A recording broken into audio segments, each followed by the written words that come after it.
So hello and welcome students to the new video of your favorite channel Ramroop Sharma. आज हम लोग बात करने जा रहे हैं हिंदी की मार्किंग स्कीम और ब्लूप्रिंट के बारे में, जैसे कि आपको थंबनेल और टाइटल देख के पता चल ही गया होगा। चलिए बच्चों, सबसे पहली बात, आपका साइंस और मैथ्स का बोर्ड एग्जाम हो चुका है।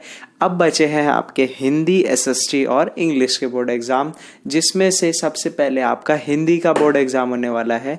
तो उसके लिए आज हम यहाँ इकट्ठा हुए हैं इस वीडियो में, और हम पता करेंगे कि क्या मार्किंग स्कीम होगी और क्या ब्लूप्रिंट होगा हमारे हिंदी के बोर्ड एग्जाम का, जिस पैटर्न को बोर्ड फॉलो करेगा और हमारे सामने क्वेश्चन पेपर अपीयर होगा।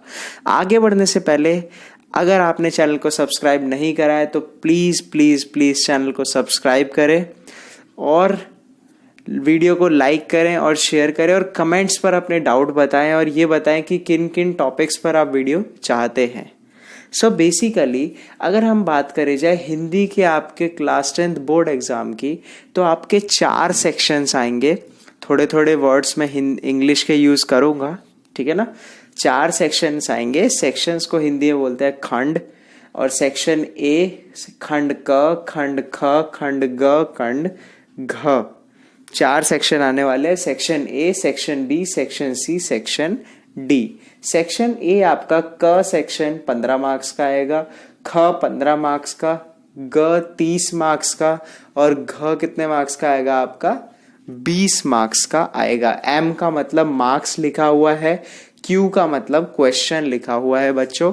और सबसे बड़ी बात, आप लोग पीडीएफ मांगते हैं मेरे से, तो मैं जिस वीडियो और मार्किंग स्कीम के बारे में बात करी जा रही है उसकी पीडीएफ मैंने अच्छे से बना के डिस्क्रिप्शन में लिंक दे दिया है। वहां से जाके आप लोग डाउनलोड कर सकते हैं और उस फाइल को सेव कर सकते हैं। चलिए अब आगे बढ़ते हैं।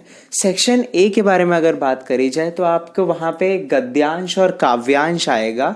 गद्यांश होगा हमारा अनसीन पैसेज, इंग्लिश में बोले तो अपठित गद्यांश, और दूसरा क्वेश्चन आएगा हमारा अपठित काव्यांश, अनसीन पैसेज और अनसीन पोयम, ठीक है।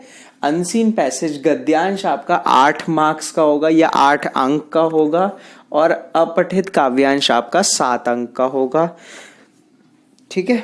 दोनों में ही 5-5 पार्ट्स होंगे दोनों प्रश्नों के, और इस तरीके से ये 8 और 7 मार्क्स का बनेगा। इनको आपको खुद पढ़ के खुद ही इनके प्रश्नों के उत्तर निकालने होंगे और उन्हें लिखकर आना होगा। चलिए बच्चों, अब चलते हैं सेक्शन बी पे, जो कि हमारा 15 मार्क्स का, जो कि सबसे इंपॉर्टेंट है हमारे, जिसे हम कहते हैं ग्रामर। ग्रामर में से आपको बता दूं सारे टॉपिक्स कवर होंगे और हर टॉपिक से 4-4 नंबर के क्वेश्चन आएंगे, ठीक है। तीसरे नंबर का क्वेश्चन आपका आएगा भेद या वाक्य से। भेद बताइए या वाक्य परिवर्तन कीजिए। इसके 1 नंबर के 4 पार्ट आएंगे, इसमें 4 हिस्से आएंगे जो कि 1-1 नंबर के होंगे। इस हिसाब से ये पूरा क्वेश्चन आपका 4 नंबर का बनेगा। इसके बाद प्रश्न 4 जो होगा, क्वेश्चन नंबर 4, वो आपका वाच्य परिवर्तन से होगा। वो भी सेम फॉलो करेगा। 1 मार्क्स के 4 क्वेश्चन आएंगे उसके अंदर, ABCD, और इस तरीके से चौथा प्रश्न हमारा 4 नंबर का हो जाएगा। इसी के बाद प्रश्न 5 पे अगर चलते हैं तो वो पद परिचय से पूछा जाएगा। बच्चों, मैं आप सभी को बता दूं कि जो हमारा ग्रामर सेक्शन है, जो कि हमारा व्याकरण ही से हम हिंदी कहते हैं, इन सभी की वीडियोस हम टाइम टू टाइम आज या कल में इन सब की वीडियोस डाल देंगे। वाच्य परिवर्तन कैसे किया जाता है, पद परिचय और रस पर प्रश्न उत्तर, रस की वीडियो हम ऑलरेडी डाल चुके हैं, उसे ज़रूर देख लीजिएगा।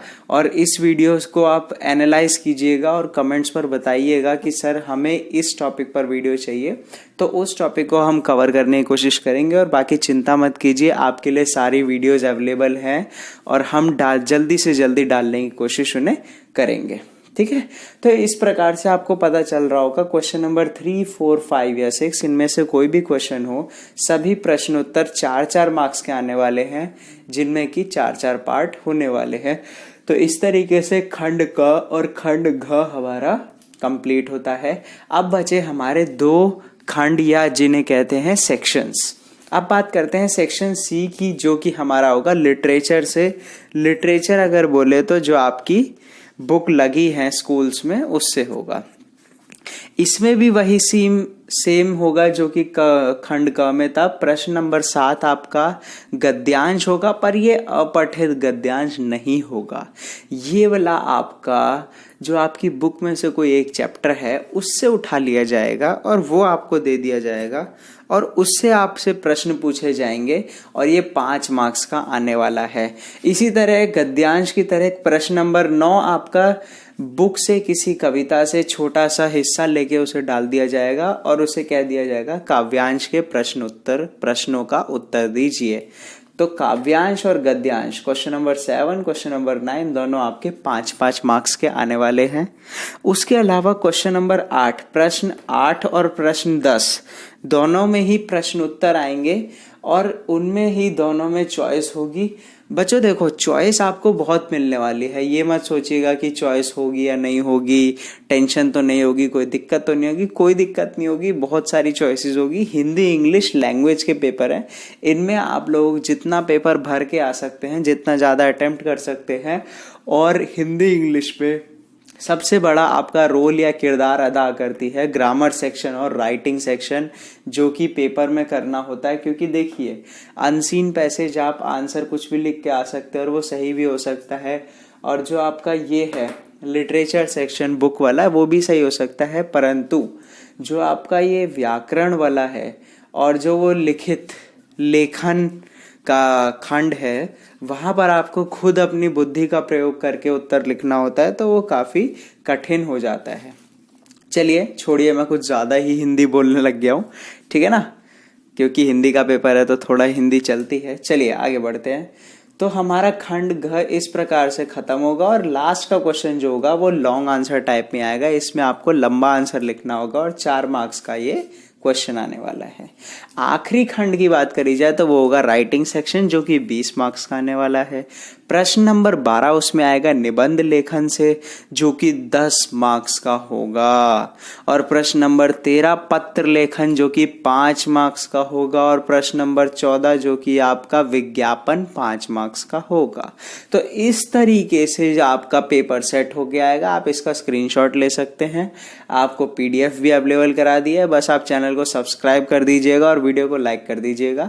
बाकी आप चिंता ना करें, खंड ख और खंड घ के सभी टॉपिक्स की वीडियो हम डालने वाले हैं जल्दी। चैनल से बने रहिएगा, हम कभी भी लाइव आ सकते हैं, पर जब भी लाइव आने वाले होंगे तो आपको बताकर ही आएंगे। चलिए धन्यवाद बच्चों, थैंक यू वेरी मच।